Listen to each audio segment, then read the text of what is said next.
जा लेट क्यों हो गया? अगे तो जल्दी आया, आज आए ही नहीं। सुना उस्ताद, होमवर्क लिख ले। हाँ जा यार, लेट क्यों हो गया? यार तेनू पता था साडी भैणी वावा पांदे ते आंदे टाइम लग जांदा। चल चलिए स्कूले। यार एनी सर्दी, ना तेरे बूट पाए ना तेरी जर्सी पाई हुई।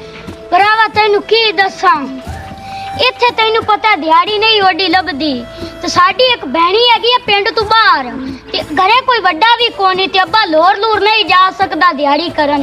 इस वास्ते ना मेरे बूट ने ते ना मेरी जर्सी है, उवें ठरदा फिरना बस। तैनू की आ जा एनी लेट होगी, जा आया नहीं घरे जाते तो पता कर।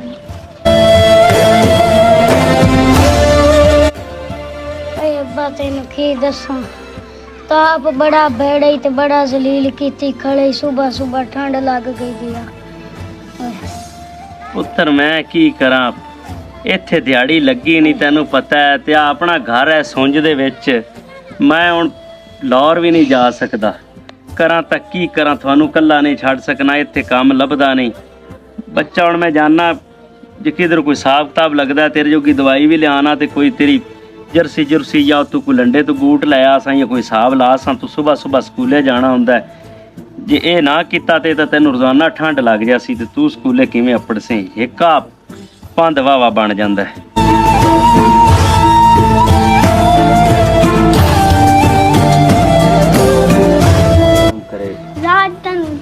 स्कूले नहीं आए पुत्तर, इनू ठंड लग गई, तेनू पता है सुबह सुबह जांदा है ते इन्हें ना बूट पाए हुए है ना इहदे उत्ते जर्सी आई ते बस सवेरे सवेरे नूं बच्चा ठंड लग गई। ठंड दा हुण ताप चढ़ गया सू, कोई दवाई दुई लैसां ते मुड़ गलसां। एक तैनू पता है पुत्तर, मेरी दिहाड़ी दिहड़ी तो मैं लगदी नहीं पई। जे दिहाड़ी दिहड़ी लग जावे आई ते मैं इहनूं कोई जर्सी या बूट लै देवां। हुण निक्का जिहा बाल है, मुड़ ठंड तां लग ही जांदी है, मुड़ कोई हिसाब पुत्तर मैं लाना। बस जे दिहाड़ी लग जांदी ना ते मैं इहनूं पहले ही लै देवां, मुड़ा नौबत नहीं आंदी।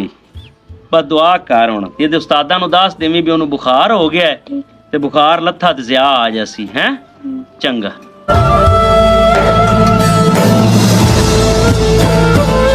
अरे शानू स्कूले क्यों नहीं गया? मैं ज्यादा पता करन गया, उन्हें सर्दी लग गई ना, गरीब जाओ ना उन्हें बूट लाए जाते ना जर्सी। वो गरीब है? चल फिर मैं उनके कोल जाना पता करने आपा।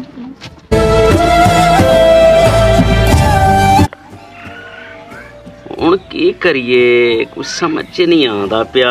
जे छोर नूं बूट ते जुराबां नहीं लै देने, जर्सी नहीं लै देने, ये तां अगां सर्दी वधनी है ते इहदे कोल स्कूले ही नहीं गया जाना।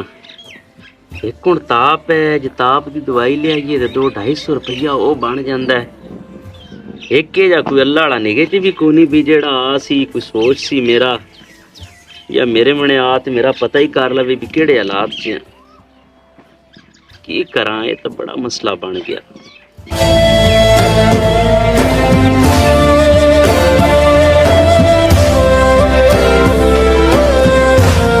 चाचा अच्छू की हाल ने? अल्लाह का शुक्र बदरिया। चाचा शानू दसदा पिया निक्के छोर दी तबीयत खराब हो गई, उन्हें ठंड लवा ली है। आ पुत्र ज़ियान हो गया बुखार, अस ठंड लग गई सू तो मेरी दिहाड़ी दिहड़ी तो बच्चा इत्थे लगी नहीं। तेन पता है अपने इत्थे हालात ही होने जे ने। कोई दिहाड़ी दिहड़ी लगे ही उन्होंने कोई जर्सी स्वेटर या कोई मैं बूट शूट लिया देवां, वो उत्तू जांदा नंगा, इनू तो पता है। उन्होंने ठंड लग गई, उन्होंने कोई दवाई दुई लैसां ते कोई किधरों हिसाब लाना, कोई जर्सी स्वेटर दा। बस दिहाड़ी अपने इलाका ही है जाए, इत्थे दिहाड़ी लभदी घट है, लाहौर मैं जा नहीं सकदा। अल्लाह थोड़े पैसे आनी होंदी जर्सी जुर्सी ले। पुत्तर की करदा मैं कोई तेरे को तेरी दिहाड़ी कोनी लगी ते बाहर रख ले, कुछ नहीं होंदा। साडा हक बनदा है ते एक बाग च हैगा उत्थे माली दी लोड़ है ते तैनू उत्थे रखवा देना ते टेंशन ना ले। और पैसे दवाई दुई दी लोड़ होवे ना ते मेरे नाल राबता कर लवी। मोड़ पुत्तर बड़ी मेहरबानी, ये तो तेरा बड़ा एहसान है। ते मैं जो उत्थे मैनू काम लभ जावे ना ते मैं बच्चा तैनू ना पहली जड़ी मेरी तनख्वाह सी मैं सब तो पहले तेरे पैसे देसां। मैं कोई मंगण वाला बंदा नहीं है ना, मैं मेरा जी नहीं करता मैं किसी को टुर ते जावां। मैं इत्थे भुखा मर जासां, मेरे बालां नूं इत्थे कोई मसला बन जावे, पर पुत्र मेरा ये ज़मीर ही नहीं गवारा करता मैं किसी को चल के जावां। पर यह है भी उतलियां नूं सोचना चाहिए, आंढ गवांढ वालियां नूं। हुण तू सोचिया है ਅੱਲਾ ਤੈਨੂੰ ਇਹਦਾ ਅਜਰ ਦੇਸੀ। ਸਾਡਾ ਹੱਕ ਬਣਦਾ ਚਾਚਾ। ਚਲੋ ਚੰਗਾ, ਮੈਂ ਗੱਲ ਵੀ ਕਰਸਾਂ ਉਹਨਾਂ ਨਾਲ। ਚਲੋ ਬੜੀ ਮਿਹਰਬਾਨੀ। ਹੁਣ ਮੈਂ ਦਵਾਈ ਵੀ ਲੈ ਲੈਣਾ ਤੇ ਉਹਦੇ ਵਾਸਤੇ ਜਾ ਤੇ ਕੋਈ ਸਵਾਟਰ ਤੇ ਕੋਈ ਬੂਟ ਵੀ ਲੈ ਲੈਣਾ ਵੀ ਸਕੂਲ ਜਾਵਣ ਜੋਗਾ ਹੋ ਜਾਵੇ। ਤੇ ਤੂੰ ਬੱਚਾ ਕੰਮ ਦੀ ਗੱਲ ਕਰ ਤੇ ਜਿਵੇਂ ਮੇਰਾ ਇਹ ਕੰਮ ਲੱਗਾ ਮੈਂ ਤੇਰੇ ਪੈਸੇ ਤੈਨੂੰ ਦੇ ਦੇਸਾਂ। ਚਲੋ ਠੀਕ। ਅੱਲਾਹ ਤਾਲਾ ਤੈਨੂੰ ਘਣਾ ਦੇਵੇ ਤੇ ਅੱਲਾਹ ਤਾਲਾ ਤੈਨੂੰ ਇਸ ਅਮਲ ਦਾ ਜਿਹੜਾ ਨਾ ਪੂਰਾ ਪੂਰਾ ਪੁੱਤਰ ਅਜਰ ਦੇਵੇ।